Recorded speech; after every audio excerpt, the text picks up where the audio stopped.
I should have known something was wrong when Brett started sending me flowers every month like clockwork. 24 coral roses always on the 15th, delivered to the dermatology clinic where I worked. My coworker Michelle thought it was romantic. 4 years of marriage and he still woos you, she'd say, arranging them in the crystal vase we kept in the break room.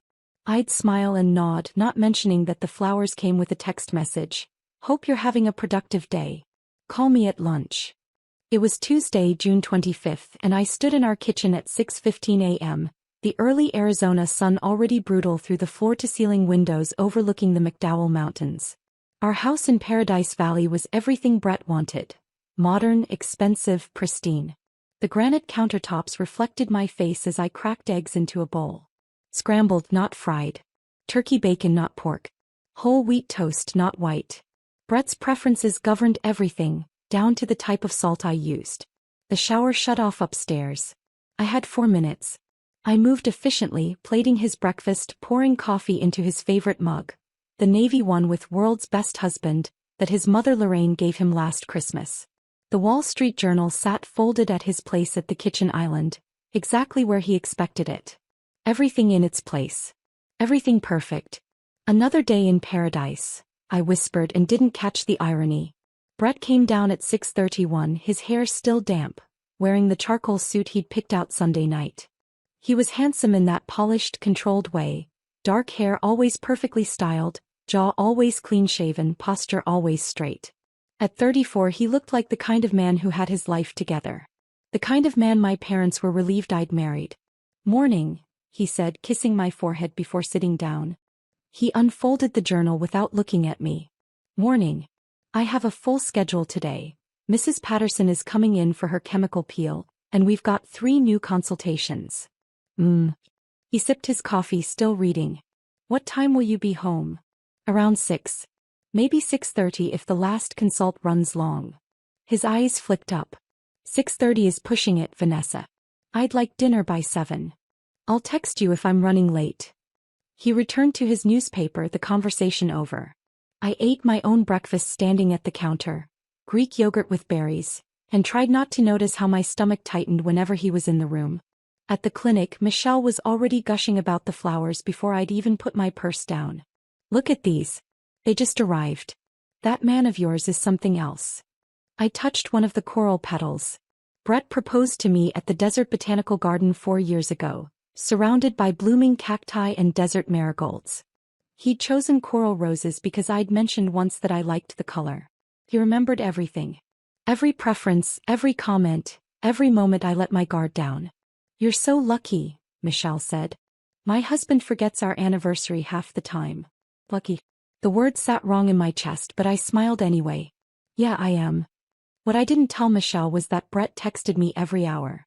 "How's your morning?" at 9. "Lunch break?" at noon. "Afternoon going well?" at 3. If I didn't respond within 20 minutes, he'd call. Once my phone died during a procedure, and when I finally charged it 2 hours later, I had 14 missed calls and a voicemail asking if I was avoiding him on purpose. That night, over the dinner I'd rushed home to prepare, grilled chicken, roasted vegetables, quinoa, Brett reviewed our bank statements on his iPad while we ate. "What's this charge at Target for $47? I swallowed my bite of chicken. "Household stuff. Paper towels, laundry detergent, some dish soap." $47 seems high. Everything's gotten expensive. He made a note on his screen. "Try to keep household purchases under $30 unless you check with me first." I nodded, my appetite gone. I was 31 years old, had a full-time job, contributed to our household income, and was being told to ask permission to buy laundry detergent.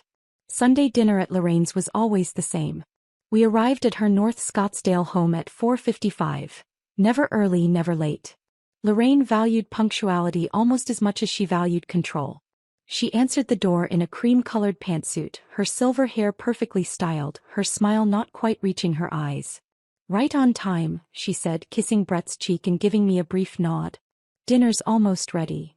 Her dining room was formal and cold. Cream walls, antique furniture, fresh flowers on the table. We sat in our usual spots while Lorraine served pot roast with carrots and potatoes. For the next hour she talked about Lorraine's elegant affairs, the catering business she'd built over 25 years. I'm doing the Morrison wedding at the Phoenician next month, she said, cutting her meat into precise pieces. The bride wanted a taco bar. Can you imagine? At the Phoenician. I told her absolutely not. Brett laughed. You saved her from herself, Mom. Someone has to maintain standards. Lorraine looked at me. Vanessa, you're quiet tonight. Just tired. Long week. She returned to her food, the subject closed. After dinner, while clearing plates in Lorraine's immaculate kitchen, I tried to sound casual. My sister Jamie invited me to a wine tasting event next Saturday in Tempe. Would it be okay if... Brett's voice cut through the kitchen. We have plans next Saturday. I turned. Do we? I don't remember. We're spending the day together. His tone was final. Lorraine appeared beside me, taking the plates from my hands. Vanessa dear, you know Brett works so hard all week. Weekends are for family time, not running around with girlfriends. Heat flushed my face. Jamie's my sister, not a girlfriend. Brett's jaw tightened in that way I'd learned to recognize. We'll discuss this at home. In the bathroom I texted Jamie, can't make Saturday, sorry. Her response came immediately. He said no again? I stared at those 4 words, my hands shaking. I wanted to type the truth, that I wasn't allowed to have plans without Brett's approval, that I couldn't spend money without justification, that every hour of my day was monitored and controlled. That somewhere in the last 4 years I'd become a guest in my own life. Instead, I deleted the text thread and flushed the toilet, composing my face before returning to the dining room where my husband and his mother were discussing the proper way to fold napkins. On the drive home, Brett was silent until we pulled into our garage. Then he turned off the engine and looked at me. You embarrassed me in front of my mother. Brett, I just asked about. You know how important family dinners are. You know weekends are our time. But you'd rather run off with your sister than spend time with your husband. That's not. I work 60 hours a week to give you this life, Vanessa. This house, your car, everything. The least you can do is respect my time. I sat there in the dark garage, my throat tight, and said what I always said, you're right. I'm sorry. He smiled then, reaching over to squeeze my hand. I know you are. Come on, let's go inside. That night, lying beside him in our king-sized bed, I stared at the ceiling fan rotating slowly and tried to remember who I used to be. The Vanessa who graduated top of her esthetician class. The Vanessa who had opinions and plans and friends. The Vanessa who existed before she became Brett Caldwell's perfectly controlled wife. My phone buzzed on the nightstand, a text from Jamie, miss you. I turned the phone face down and closed my eyes, not knowing that in 3 weeks, everything would shatter in ways I couldn't yet imagine. The next 2 weeks passed in that same controlled rhythm. Breakfast at 6:30, work until 6, dinner by 7, Sunday at Lorraine's. On the surface nothing changed. But underneath I started noticing things. It was a Wednesday in early July when my 3 p.m. client canceled, something about her daughter getting sick. I texted Brett to let him know I'd be home early, but he didn't respond. That wasn't unusual, he was often in meetings. I drove home through the midday heat, the temperature already hitting 108 degrees, and pulled into our garage at 3:45. The house was quiet. Brett's car was in the garage, which surprised me. He'd said he had back-to-back meetings all afternoon. I walked into the kitchen and froze. His laptop sat open on the counter, the screen still lit. Brett never left his laptop open. Never.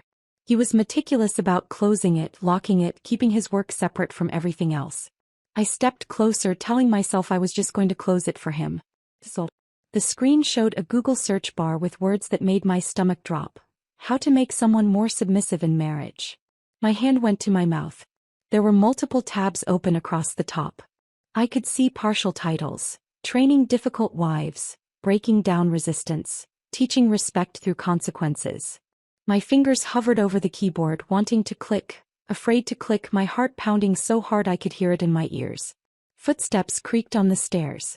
I jerked away from the laptop and practically ran to the refrigerator, yanking it open and staring blindly at the contents. My hands were shaking. You're home early. Brett's voice made me jump. I turned, trying to arrange my face into something normal. Client canceled. Thought I'd get a head start on dinner.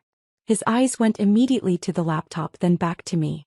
I was just finishing up some work. Okay. He crossed to the counter and closed the laptop in one smooth motion, his face giving nothing away. What are you thinking for dinner? I don't know. Maybe that chicken recipe you liked. Sounds good. He picked up the laptop and walked toward his office. I'll be in here for another hour or so. The door closed behind him with a soft click. I stood there in the kitchen, the refrigerator still open, cold air spilling out around me, and tried to convince myself I'd misread what I'd seen. Maybe it was research for work. Maybe it was something his boss sent him. Maybe.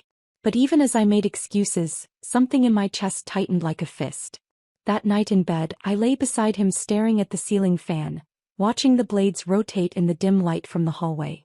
Brett's breathing was steady beside me, already asleep, and I couldn't stop thinking about those search terms. Training. Breaking down. Consequences. I was his wife, not a dog to be trained. The thought came sharp and clear, and I felt something shift inside me. Not quite anger yet, but the first whisper of it. The first whisper of real fear. By Friday, I'd almost convinced myself to forget about it. Brett had been perfectly normal, attentive even. He'd brought home Thai food without being asked, my favorite pad CW from the place on Scottsdale Road. We ate dinner at the kitchen island, and I was halfway through my noodles when he said, "You're getting thick around the middle. Maybe you should skip the peanut sauce." I stopped mid-bite. What? I'm just saying. He cut into his chicken with surgical precision, not looking at me. I take care of myself. I expect the same from my wife. My mother was a size 4 her entire marriage. The comparison to Lorraine hit harder than the criticism itself. I looked down at my plate, at the noodles I'd been enjoying 2 seconds ago, and felt my appetite dissolve.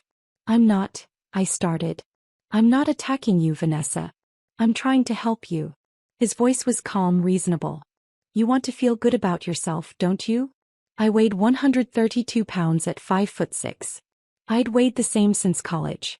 I wore a size 6. I was not thick. But I heard myself say, "You're right. I should probably cut back. That's my girl." He reached over and squeezed my hand, then returned to his dinner like nothing had happened. I sat there pushing noodles around my plate, my throat tight, my eyes burning.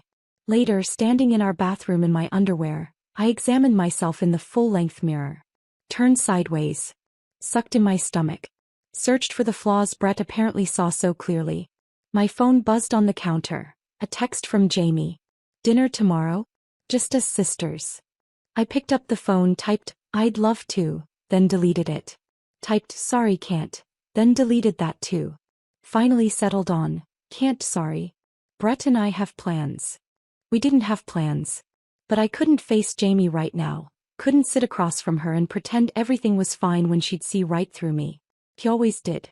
Her response came fast. "He said no again?" I turned off my phone without replying. Sunday dinner at Lorraine's felt different that week. The pot roast was the same, the cream-colored walls were the same, but something in the air had changed. Or maybe I was just finally paying attention. Lorraine served her famous tres leches cake for dessert and launched into a story about a wedding client. The bride wanted to keep her own last name, she said, shaking her head like this was the most absurd thing she'd ever heard. Can you imagine? What's the point of getting married if you won't submit to your husband? She looked directly at me when she said it. Brett was raised properly, Lorraine continued, cutting her cake into precise squares. He knows how a marriage should work. The man leads, the woman follows. That's God's design. I felt Brett's eyes on me, waiting. Times have changed, I said carefully. Lorraine's laugh was sharp enough to cut glass. And look how well that's working out. Divorce rates through the roof. My marriage lasted 23 years until Carl died because I knew my place. The air conditioning hummed against the silence. Brett reached over and squeezed my hand under the table. Too hard to be affectionate, hard enough to bruise. "Vanessa understands," he said. "Don't you, honey?" "Yes," I heard myself say. "Of course." Lorraine smiled, satisfied, and returned to her cake. The next week, Brett started taking phone calls in other rooms. He'd be sitting on the couch watching the news, his phone would ring, and he'd stand up and walk into his office without a word. I'd hear his voice through the door. Low, controlled, impossible to make out. "Who was that?" I asked the third time it happened. "Just a business thing." "Nobody you know." "A client. Potential investor." He didn't look up from his phone. "Why?" "Just curious." The calls kept coming. "Meeting someone for drinks about the new deal." working late on the investor presentation. He was a commercial real estate analyst. Late nights weren't unusual. But something about these felt different. On Thursday night we were getting ready for bed when his phone lit up on the nightstand. I was closer and the notification flashed across the screen before he could grab it. Got your message. $5,000 is fine. When? Brett snatched the phone so fast he nearly knocked over his water glass. Who's that? The question came out sharper than I intended. His expression went flat. Work. Why are you looking at my phone? I wasn't looking, it just lit up right next to me. Right. He typed something and turned off the screen. Privacy still exists in marriage, Vanessa. I wasn't trying to. I said it's fine. His tone ended the conversation. But it wasn't fine. I lay there in the dark after he fell asleep, staring at that ceiling fan again, my mind turning over those words. $5,000. For what? What kind of business deal was $5,000? And why wouldn't he just tell me? I turned onto my side, watching Brett's face in the shadows. His features were relaxed in sleep, almost boyish. This was the man who'd proposed to me surrounded by desert flowers. Who'd carried me over the threshold of this house. Who sent me coral roses every month. This was also the man who'd been researching how to make me more submissive. Who criticized my body. Whose mother talked about knowing her place like it was something to aspire to. I closed my eyes and tried to sleep, but my mind wouldn't stop. $5,000 for what? And why did every instinct I had scream that something terrible was coming, even though I couldn't name it? I got my answer on Thursday, July 18th. Brett came home from work at his usual time, 5:45, and changed out of his suit into business casual. Navy slacks, a pressed white button-down. Not his normal evening wear. He usually relaxed in gym shorts and a t-shirt. I'll be late tonight, he said, kissing my forehead at exactly 6 p.m. His briefcase was in his hand like he was heading back to the office. Closing meeting with investors. Don't wait up. How late? Midnight, maybe later. These things drag on. He adjusted his collar in the hallway mirror. There's leftover tikka masala in the fridge if you get hungry. His cologne, Bleu de Chanel, the expensive one, lingered after the garage door closed behind him. He only wore that cologne for important meetings. I ate the leftover chicken tikka masala alone at the kitchen island, watching the sun set behind Camelback Mountain. The sky turned orange, then pink, then purple. By 9 o'clock the house felt too quiet. I took a long shower, letting the hot water beat against my shoulders, trying to wash away the unease that had been building for weeks. At 9:30 I changed into my cotton pajamas, the blue ones with little stars, and settled into bed with my Kindle. I was reading a thriller about a woman who escapes an abusive husband. The irony didn't escape me, but I kept reading anyway, losing myself in someone else's nightmare instead of examining my own. At 10:47 p.m. the security system beeped. I looked up from my Kindle. That was the front door opening. The distinctive double beep that meant someone had entered the code correctly. Brett. I called out. No answer. My heart started beating faster. He'd said midnight at the earliest. Why was he home early? And why wasn't he answering? I heard footsteps in the hallway. Heavy footsteps. Heavier than Brett's. Brett, is that you? The footsteps got closer. I sat up in bed, my Kindle sliding off my lap and hitting the floor with a clatter. The bedroom door was half open, the hallway beyond it dark. A man appeared in the doorway. Not Brett. Tall, maybe 6'2". Muscular, broad-shouldered. Wearing all black jeans, black hoodie, black latex gloves. His face was partially covered by the hood, but I could see his eyes. Cold eyes. Focused. I screamed. Scrambled backward on the bed until my back hit the headboard. My brain couldn't process what I was seeing. A stranger. In my bedroom. In my house. What do you want? My voice came out high and thin, barely recognizable. Money? Take whatever. There's cash in my purse downstairs, my jewelry boxes. He didn't say anything. Just moved toward the bed with deliberate, unhurried steps. That's when I saw what he was holding in his gloved hand. A condom wrapper.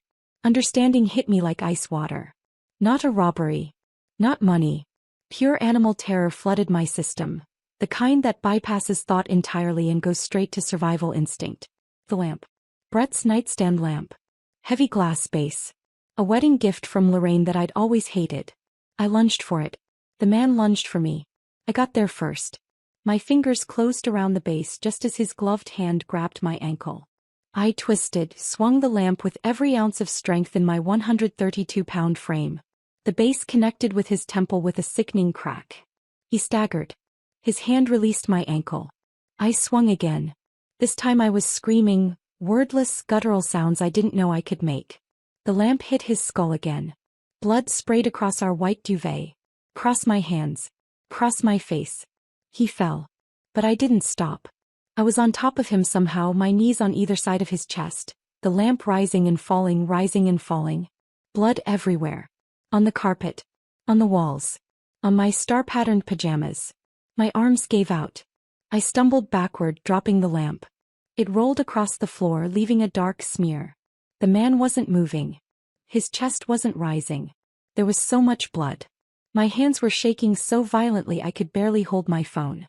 I dialed 911, my blood-slicked fingers leaving red smears across the screen. 911, what's your emergency? Someone broke into my house. My voice didn't sound like mine. He tried to rape me. I think I killed him. Oh God, I think he's dead. Ma'am, I need you to stay calm. Are you injured? No. I don't think so. Is the intruder still moving? I looked at the body on my bedroom floor. No. Where is your husband? Brett. Where was Brett? He's at a work meeting. He said. My brain caught up. The security code. Wait. The man used our security code. He didn't break in. He used the code. Someone gave him your security code? I don't know. I don't know how he got it. But even as I said it, I was starting to understand. Starting to piece together the late-night phone calls, the $5,000, the searches about making wives submissive. Ma'am, I need you to go to a safe room and lock the door. Police are 7 minutes away. I can't leave. What if he's not? Go to a safe room now. I went to the bathroom, locked the door and sat on the floor with my back against the tub. My teeth were chattering despite the summer heat still radiating through the walls. I looked down at my hands. Red. Completely red. The sirens came fast. Less than 7 minutes. I heard boots pounding through the house, voices shouting clear. In different rooms. Police. Is anyone here? Bathroom. I managed.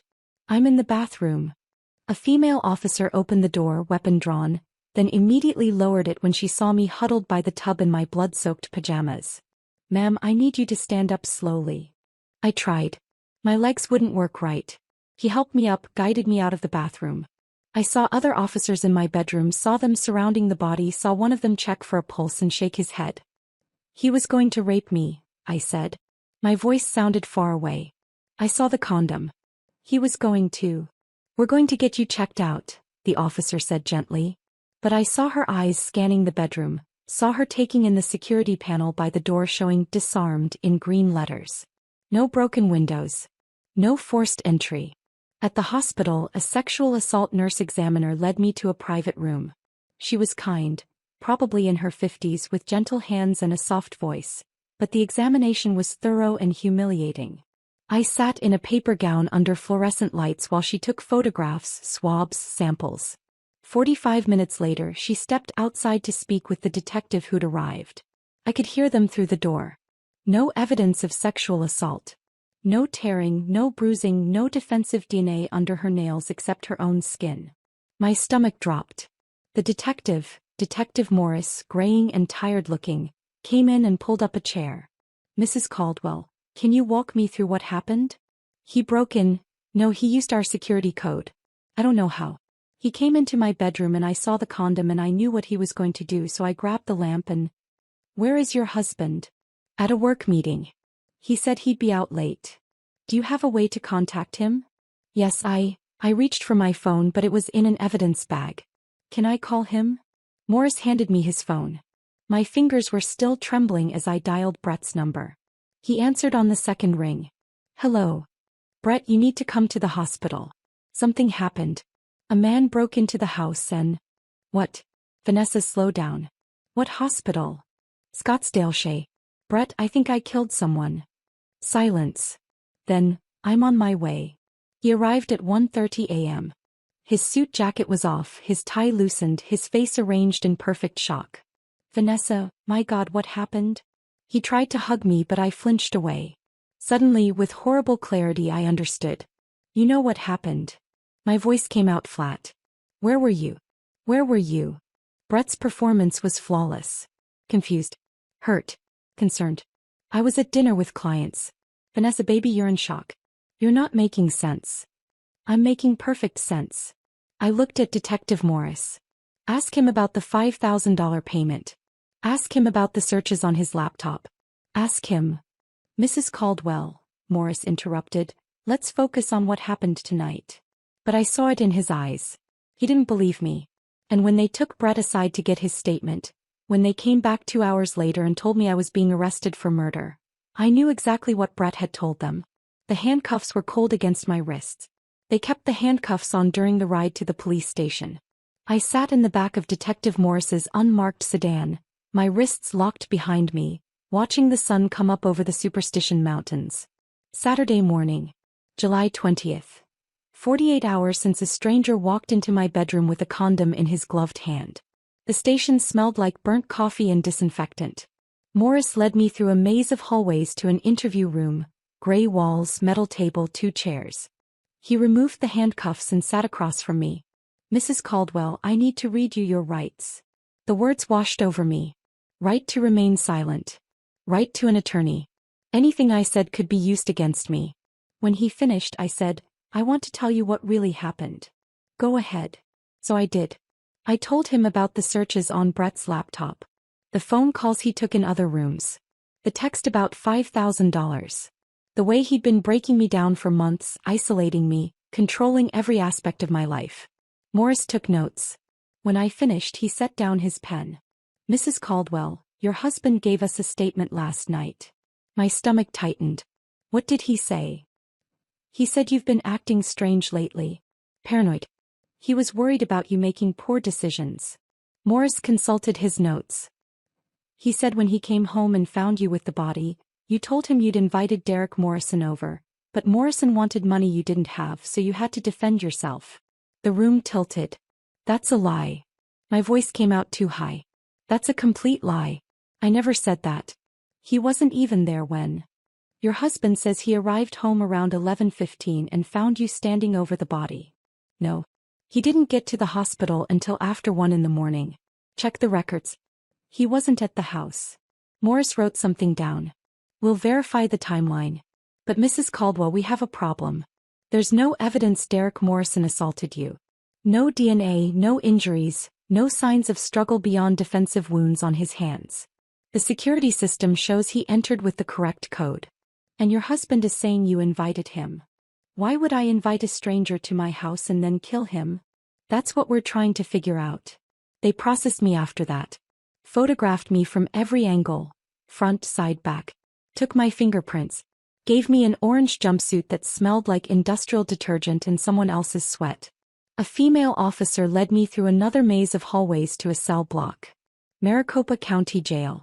I was in jail. The cell was 8 feet by 10 feet. Concrete walls. Metal bunk beds. A toilet with no seat. My cellmate was a woman in her 40s with a neck tattoo who took one look at me and said, "You got bail?" "I don't know." "Lawyer?" "Not yet." She rolled over facing the wall. "Good luck." I sat on the lower bunk and stared at my hands. Someone had cleaned the blood off at the hospital, but I could still see it. Could still feel it. Sticky and warm and everywhere. They let me make a phone call at 3 in the afternoon. I dialed my parents' number with shaking hands. My mother answered on the 3rd ring. "Hello. Mama, it's me. I'm in jail. They think I murdered someone, but he broke in. He was going to." "Just slow down. What were you doing that a man broke into your house?" The question hit me like a physical blow. What was I doing? "Mama, I was sleeping. In my own bed. He used our security code." "Your father and I have been praying about this," she interrupted. "Brett called us this morning. He's very upset, Vanessa. He said you've been difficult lately. Not listening to him like a wife should." I couldn't breathe. The phone felt slippery in my hand. "Brett is lying to you. He hired that man. He paid him $5,000 to..." "Vanessa." My father's voice now. He must have taken the phone from my mother. We raised you better than this. Whatever happened, you need to take responsibility. Maybe if you'd been a better wife, shown more respect to your husband. I hung up. Stood there in the hallway outside the cell block, the phone still in my hand while a guard watched me with bored eyes. My own parents didn't believe me. That night, lying on the thin mattress that smelled like mildew, staring at the concrete ceiling 12 feet above me, my mind wouldn't stop. I kept thinking about the tracking app Brett made me install 2 years ago. For safety, he'd said. So he'd always know where I was. I'd thought it was protective. Caring. Now I understood. He'd been building a cage, one invisible bar at a time. I thought about our joint bank account, how he reviewed every purchase. The time I bought a $30 necklace for myself and he'd asked me to return it. We need to be more careful with money, he'd said. Meanwhile, he bought himself a new watch that cost $800. I thought about our second anniversary. I'd planned a surprise weekend in Sedona. Booked a hotel, made restaurant reservations, even packed our bags. When I told him, his face had gone cold. You don't make plans without consulting me first. But it's a surprise. I don't like surprises, Vanessa. You should know that by now. I'd apologized. Cancelled everything. Lost the deposit on the hotel. Never tried to surprise him again. Each memory was a piece fitting into place. Not a marriage. A training program. Breaking me down piece by piece until I was so isolated and controlled that when he finally decided to, what? Punish me? Teach me a lesson? Have me raped into submission? I'd have nobody to turn to. No friends left. No independence. No voice. Except I'd fought back. I'd killed the man he sent. And now Brett was making sure I'd pay for that too. On Tuesday morning, 5 days into what was starting to feel like a life sentence, a guard called my name during breakfast. Torres. You got a visitor. I shuffled to the visiting room in shackles, expecting the public defender they kept saying would come eventually. Instead, Jamie sat on the other side of the plexiglass divider. My little sister. 29 years old, wearing a crisp white blouse and gold hoop earrings, her hair pulled back in a neat bun. She looked furious. I picked up the phone with shaking hands. I would have come sooner if I'd known, she said immediately. Brett called Mom and Dad. He didn't call me. Why didn't you call me? The tears came before I could stop them. I was ashamed. Of what? Of this. Of being here. My voice cracked. Of not being able to fix it myself. Jamie's eyes were wet too. Stop. I don't care what Mom and Dad think. I don't care what Brett says. I know you, Nessa. I've known you my whole life. Now tell me everything. So I did. I told her about the searches on Brett's laptop. The controlling behavior that had gotten worse over 4 years. The $5,000 text message. The way he'd isolated me from friends, from her, from everyone who might have noticed something was wrong. I told her about Derek Morrison walking into my bedroom with a condom in his hand. About the lamp, the blood, the screaming. About Brett's lies to the police. Jamie listened to all of it without interrupting. When I finished, she leaned forward. Do you have access to your bank accounts from in here? No. Why? Because I'm betting Brett's already draining them. And if he paid someone $5,000, there's a record somewhere. He pulled out a notebook. I need you to give me every password you have. Every account, every login. I'm going to find proof. Jamie, you're a financial analyst, not a detective. I'm a forensic accountant, she corrected. Which means I'm very good at finding money people don't want found. Now give me those passwords. For the first time in 5 days, something that felt almost like hope flickered in my chest. That flicker of hope lasted exactly until Wednesday morning, when Jamie called with her first discovery. Nessa, he drained your accounts. I was in the day room, phone pressed to my ear, surrounded by other inmates watching a game show on the mounted TV. What do you mean drained? I mean emptied. Completely. Jamie's voice was tight with controlled fury. Starting the day after your arrest, July 19th, he systematically transferred everything. $12,000 on the 19th. $15,000 on the 20th. $8,000 on the 21st. The last $12,000 on the 22nd. $47,000. Gone. The day room felt too bright. Too loud. Someone won a prize on the TV and the audience cheered. That was our savings, I said. 4 years of. I know. But Nessa, listen. I found something else. Papers rustled on her end. July 15th. 3 days before the attack. There's a Venmo payment from Brett's account for exactly $5,000. The memo says, landscaping services. My legs went weak. I sat down on the nearest plastic chair. He paid him. He actually paid him. And I've got screenshots of everything. I'm calling your public defender right now. Rachel Stein's office was in a strip mall in Tempe, wedged between a tax preparer and a nail salon. Jamie told me later that the waiting room smelled like stale coffee and desperation, and Rachel herself looked like she'd slept in her clothes. She had 67 active cases. Vanessa Torres was just a number in an overflowing file cabinet. Until Jamie walked in with a manila folder and changed that. Miss Stein? I'm Jamie Rodriguez. Vanessa Torres's sister. Rachel barely looked up from her computer. I'm planning to visit your sister tomorrow. Brett Caldwell paid Derek Morrison $5,000 3 days before Morrison broke into their house. That got her attention. Jamie spread the bank statements across Rachel's desk. Walked her through every transaction, every timeline marker, every damning detail her forensic accountant's eye had caught. Venmo keeps records, Jamie said. If Brett paid Morrison for landscaping services and then Morrison showed up 3 days later with a condom and latex gloves, that's not a coincidence.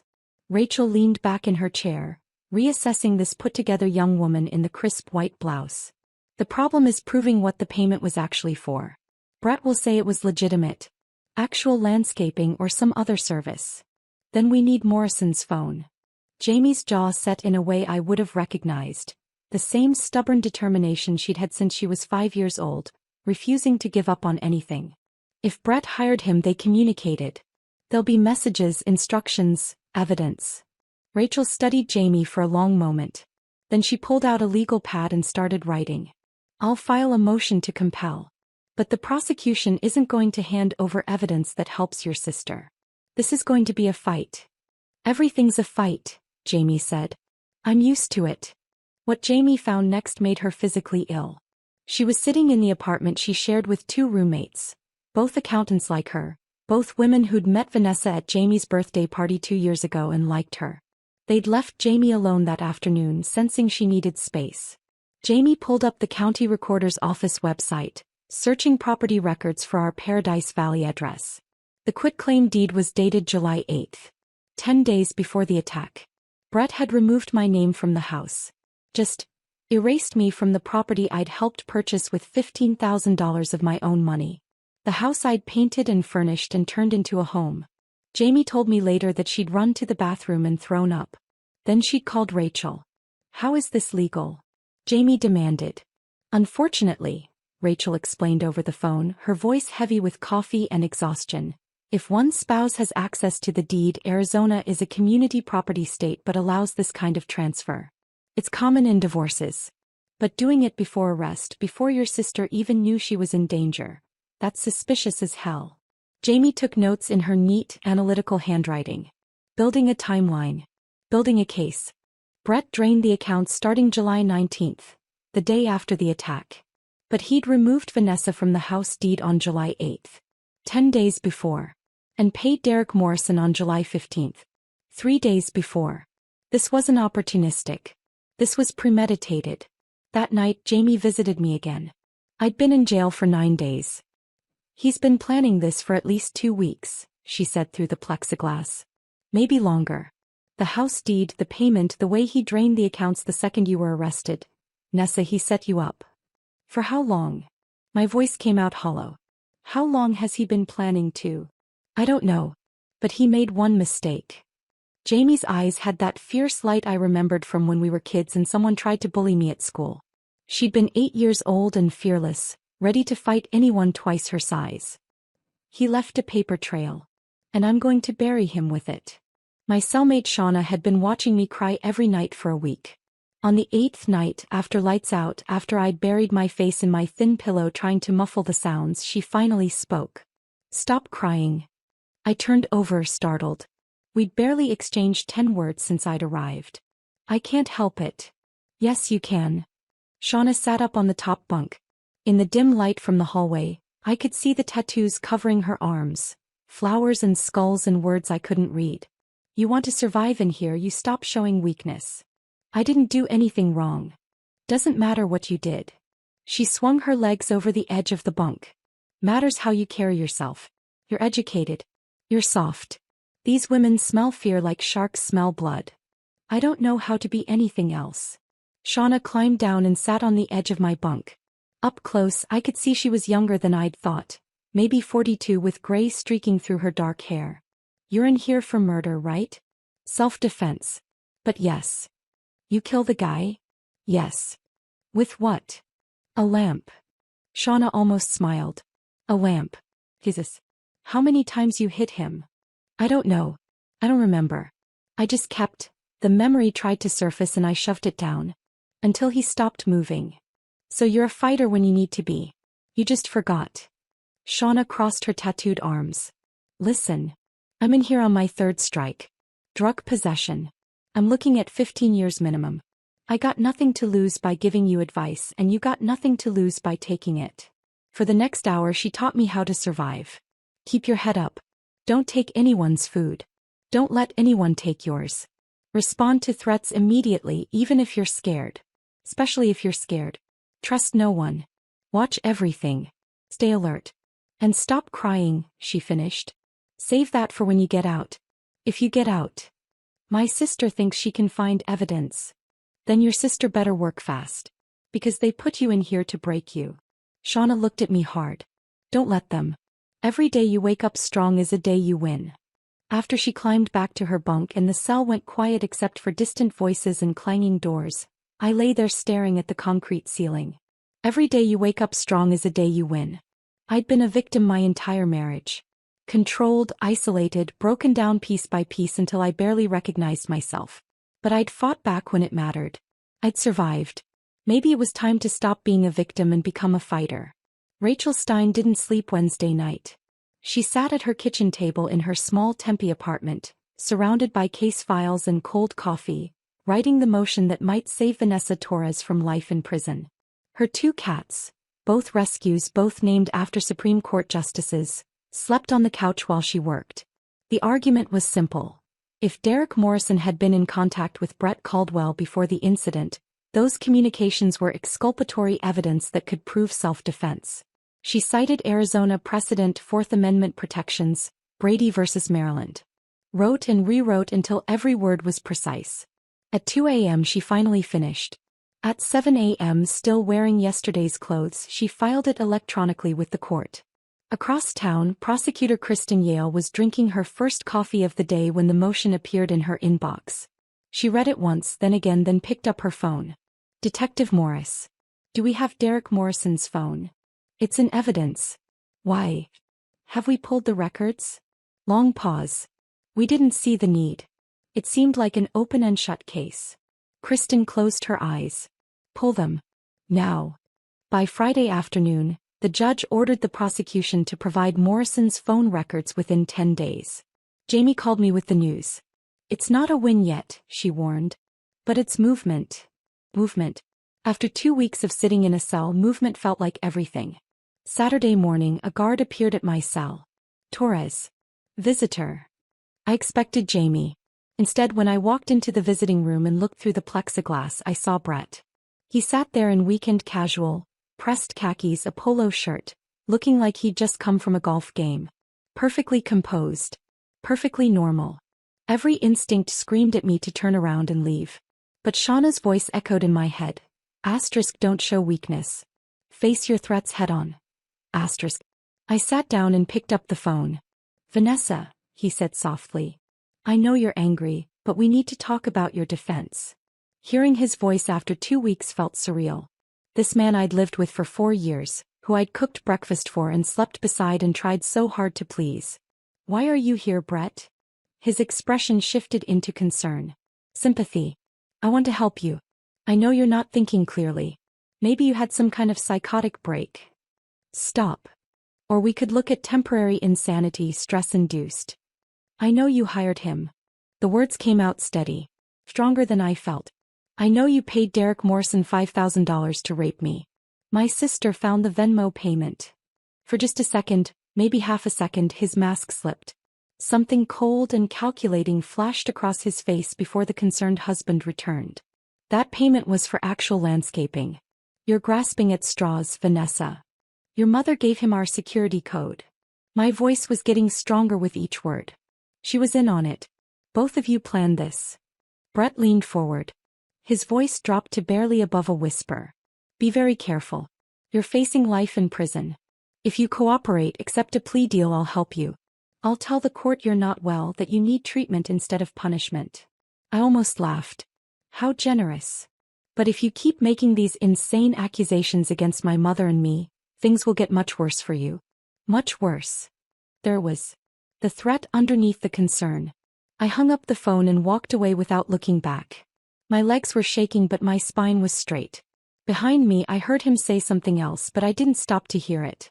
While I was facing Brett through plexiglass, Jamie was in her apartment, drowning in financial records. She'd moved on from our joint accounts to Lorraine Caldwell's business, Lorraine's Elegant Affairs. Public records showed that Lorraine had co-signed a $50,000 business loan for Brett in January, 6 months before the attack. But when Jamie pulled Brett's business filings, she found nothing. No LC formation. No business registration. No legitimate venture that would require $50,000. What did you use the money for, Brett? She muttered, scanning through bank statements on her laptop. The loan money had been deposited into Brett's personal account. From there it scattered into withdrawals, transfers, payments to various entities. Nothing cohesive. Then Jamie cross-referenced the dates with the Venmo payment. The $5,000 to Derek Morrison came from the same account where Brett had deposited Lorraine's loan money. Jamie stopped breathing.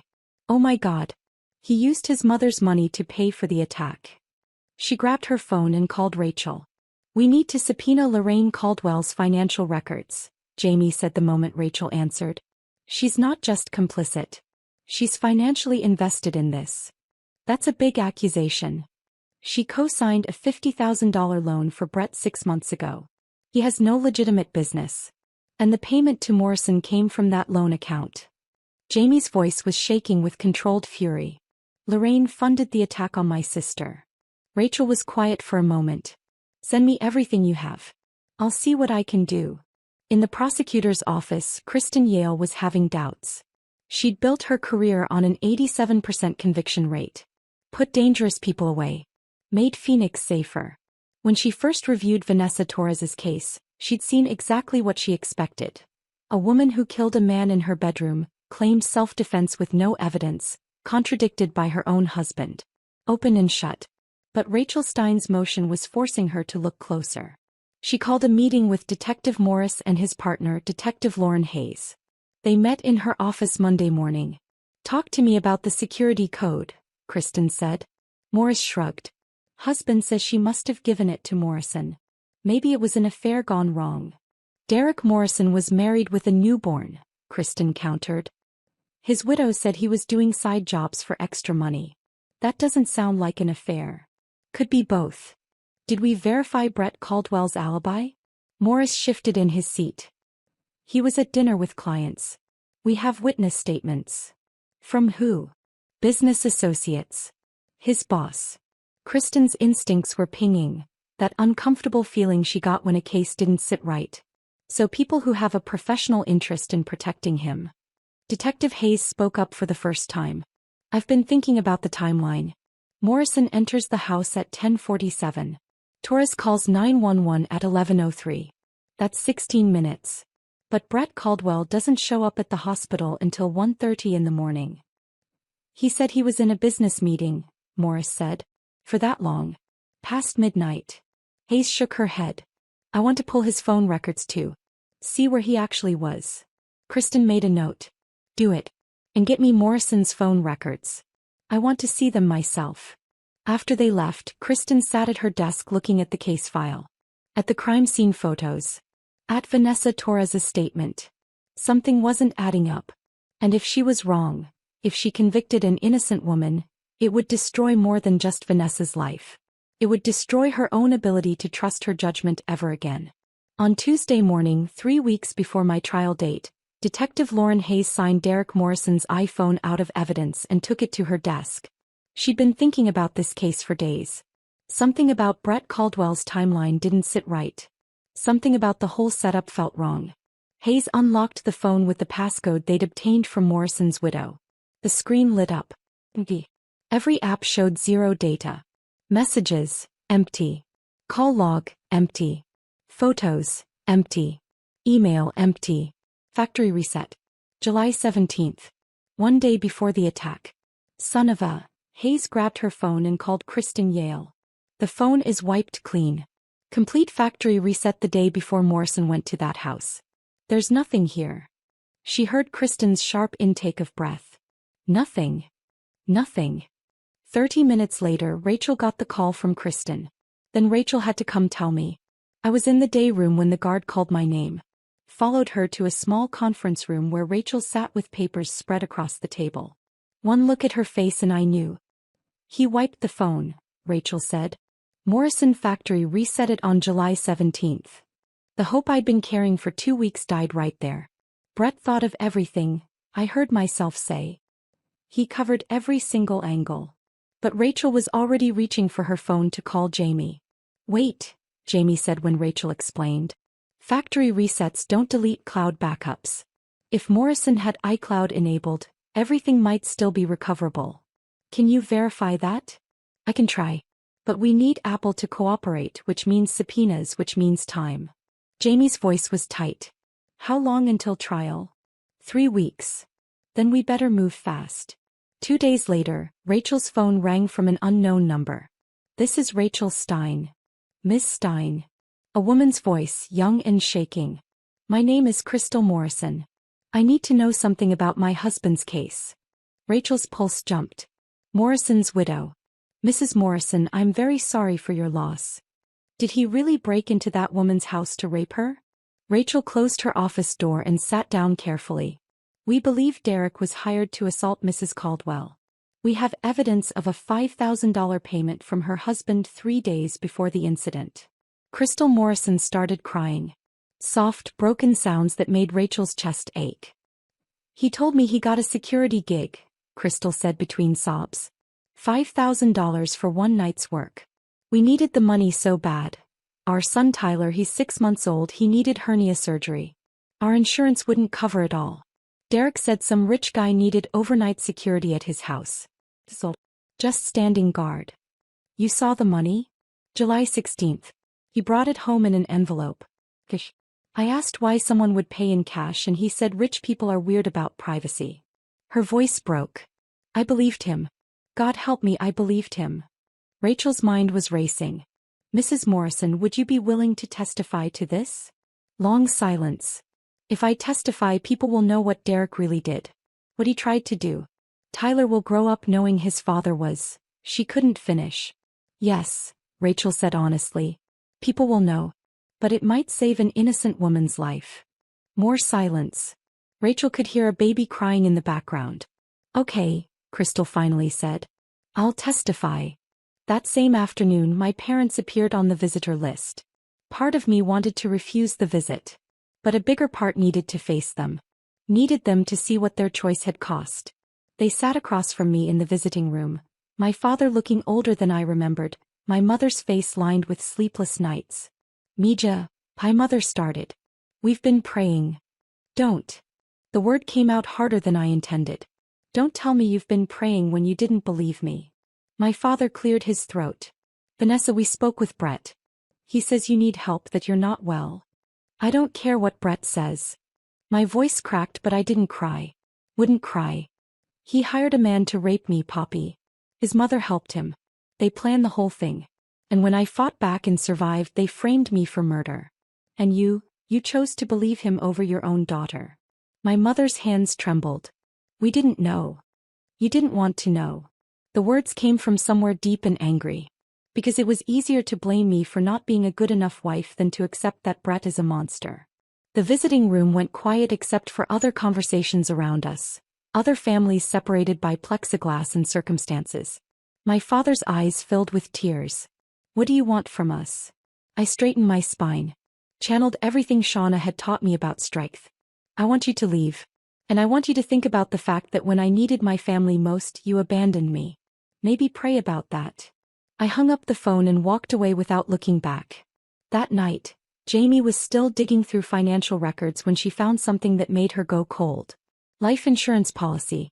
Taken out on Vanessa Torres. July 3rd, 15 days before the attack. Death benefit, $100,000. Beneficiary, Brett Caldwell. Monthly premiums paid from the same account where he'd deposited Lorraine's loan money. Jamie stared at the screen, her hands shaking, pieces falling into place with horrible clarity. He was going to kill her, she whispered to her empty apartment. It wasn't just about control or punishment.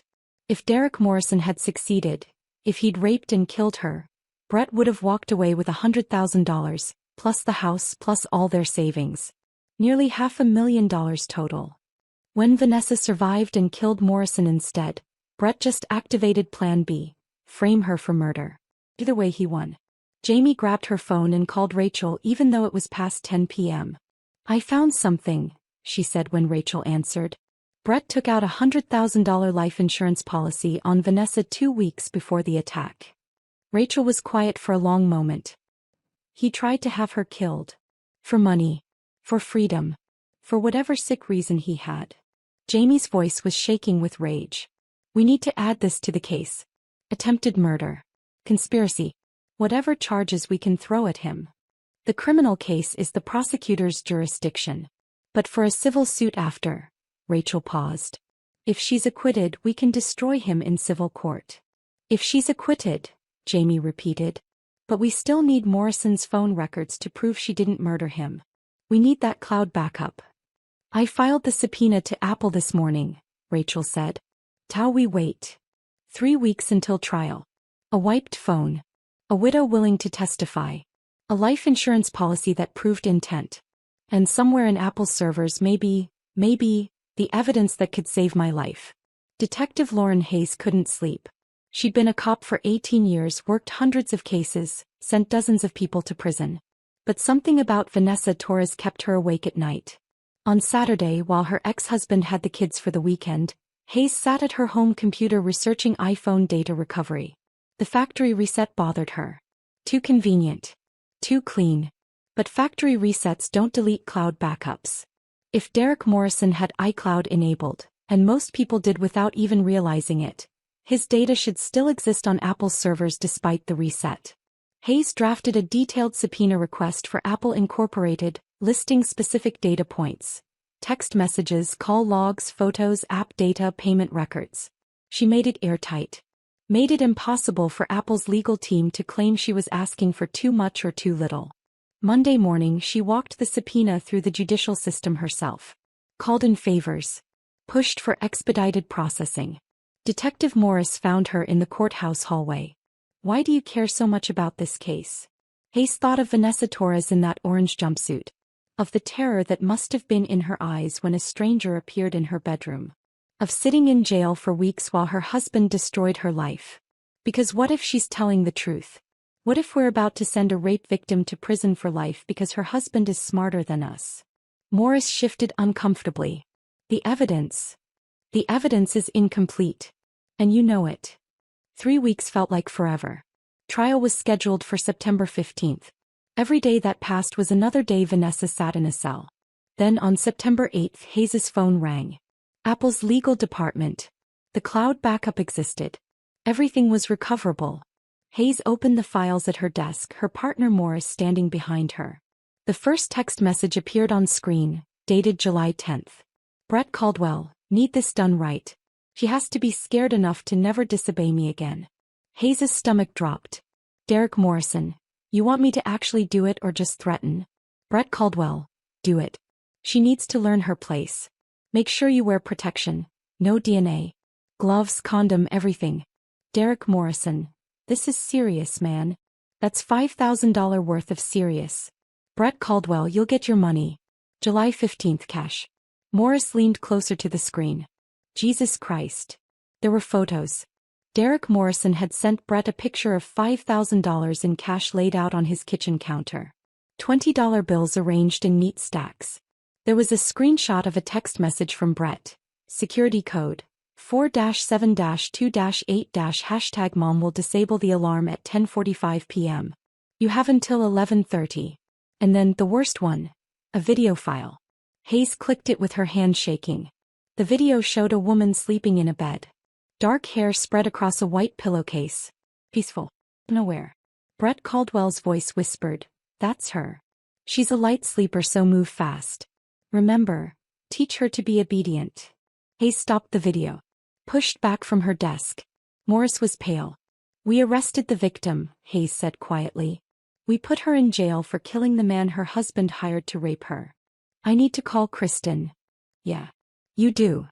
Kristen Yale sat in her office at 11 p.m. that night, reading the recovered messages for the fourth time. She'd built her career on an 87% conviction rate. Put rapists away. Murderers. People who hurt other people. And she was about to prosecute an innocent woman. The text messages were open on her computer screen. The video file paused on Vanessa's sleeping face. The payment records. The security code. Brett's mother disabling the alarm. All of it. Kristen picked up her phone and called her supervisor. "We need to drop all charges against Vanessa Torres. Immediately." "On what grounds?" "On the grounds that her husband hired Derek Morrison to rape her, and when she fought back and killed him in self-defense, her husband framed her for murder." Kristen's voice was steady but her hands weren't. "I have the text messages. I have the payment records. I have Brett Caldwell's voice on video giving instructions for the assault. We arrested the victim." Long silence. "Jesus Christ." "Yeah." Kristen was already pulling up the motion to dismiss template. "I need to file this tonight. And then I need arrest warrants for Brett Caldwell and Lorraine Caldwell as co-conspirators." "Do it." September 10th. Thursday. 2:47 p.m. I was in my cell lying on my bunk staring at the ceiling. Counting days until trial. 5 more days. 5 more days and then. "Torres." The guard stood at my cell door. "You're being released. Charges dropped." The words didn't make sense. "What?" "Get your things. You're going home." I sat up. The cell spun. "I don't understand." "Someone will explain." "Let's go." Rachel Stein was waiting in the processing area, grinning wider than I'd ever seen. "It's over," she said. "They found everything on Morrison's phone. Brett's messages. The payment. The video. All of it. You're free." My legs gave out. Rachel caught me, steadying me against the wall. "Vanessa. You're free." "I'm free." "You're free." They gave me back my wedding ring. My phone. My wallet. Everything I'd had on me the night they arrested me 53 days ago. Jamie was waiting in the lobby wearing jeans and a white t-shirt. My clothes from my old life, clean and folded in a shopping bag. When I walked out in those civilian clothes, Jamie ran to me and we collapsed into each other. Both of us sobbing. Both of us shaking. "You're out," Jamie kept saying. "You're out, you're out, you're out." Outside, the September Phoenix heat hit like a wall. 108 degrees. Brutal and bright and real. I tilted my face to the sun and breathed. Free air. Free air for the first time in 53 days. But Jamie was already pulling out her phone, showing me a document she'd been working on. Civil suit against Brett Caldwell and Lorraine Caldwell. She looked at me with that fierce expression I'd seen since we were kids. "Now we make them pay for everything they did." 6 months later, I walked into Maricopa County Superior Court wearing a navy suit Jamie helped me pick out. March 2025. The civil trial. Rachel Stein sat to my left, carrying the same battered briefcase she'd had since law school. Jamie sat to my right, dressed professionally in gray, a 3-inch binder of financial analysis in her lap. Across the courtroom, Brett and Lorraine sat with their defense attorney, Douglas Reed, a slick corporate lawyer in a $1,000 suit who specialized in wealthy clients facing embarrassing situations. Brett looked smaller than I remembered. He'd lost his job when his employer learned the truth. His face had been all over Arizona news. Now he sat hunched in a cheap suit, staring at the table. But Lorraine sat rigid, defiant. Her silver hair perfectly styled, her cream-colored suit pressed and proper. Refusing to acknowledge wrongdoing even now. The charges. Intentional infliction of emotional distress, false imprisonment, conspiracy to commit sexual assault, fraud. The damages I sought, $350,000 plus punitive damages. The jury was selected. 6 women, 6 men. A 23-year-old teacher. A 40-year-old nurse. A 52-year-old accountant. A 67-year-old retired engineer. Regular people who would decide if what Brett and Lorraine did to me deserved consequences. Rachel stood for opening statements. Vanessa Torres trusted her husband, she began. She trusted her mother-in-law. And they used that trust to plan an attack so calculated, so cruel that when it failed, when Vanessa fought back and survived, they tried to send her to prison for life. I watched the jury's faces change from neutral to horrified as Rachel laid out the timeline. The isolation. The control. The $5,000 payment. The security code. The factory reset phone. Brett's detailed instructions. By the time Rachel sat down, 3 jurors were looking at Brett and Lorraine with open disgust. Crystal Morrison took the stand on day 2. She wore a simple black dress, her hands shaking as she raised them to take the oath. 27 years old. A widow because her husband made a terrible choice. Rachel approached gently. Mrs. Morrison, can you tell the jury what your husband told you about July 18th? Crystal's voice trembled. He said he got a security job. $5,000 for one night's work. We needed the money. Our son Tyler needed hernia surgery and our insurance wouldn't cover it all.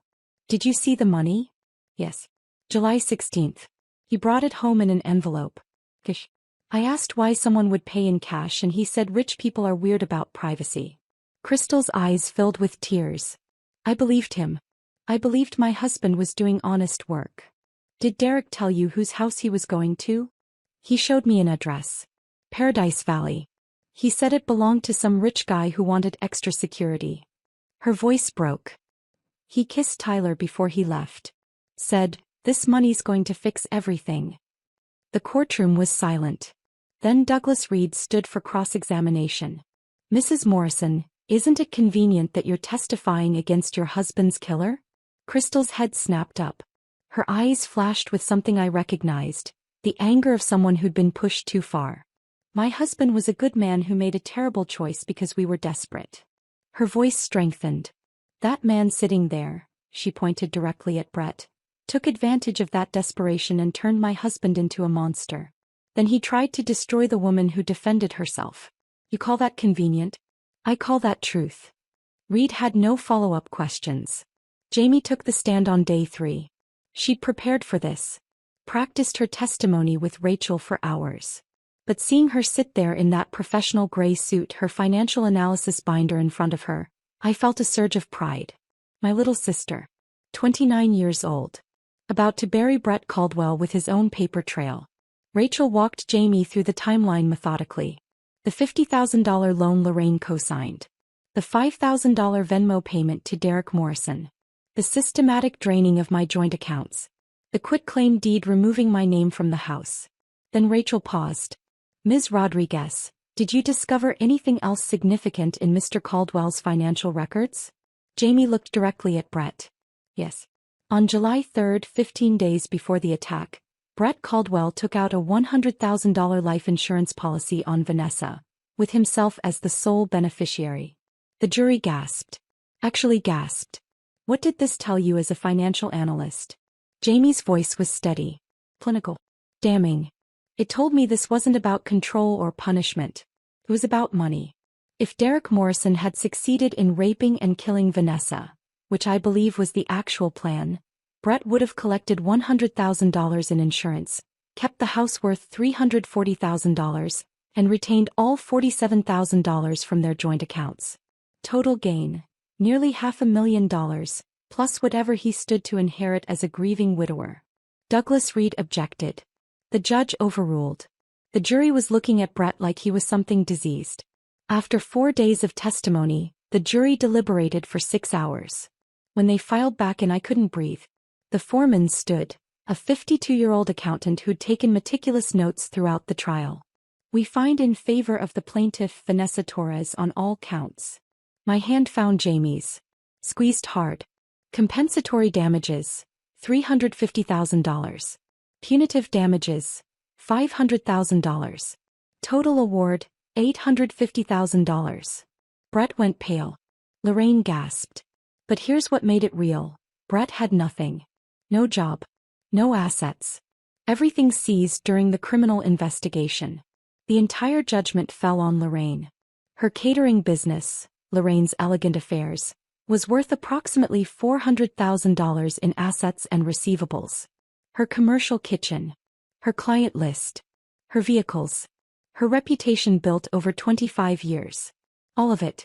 Within 3 months, Lorraine filed for bankruptcy. The business was liquidated. Every piece of equipment sold at auction. Every client contract dissolved.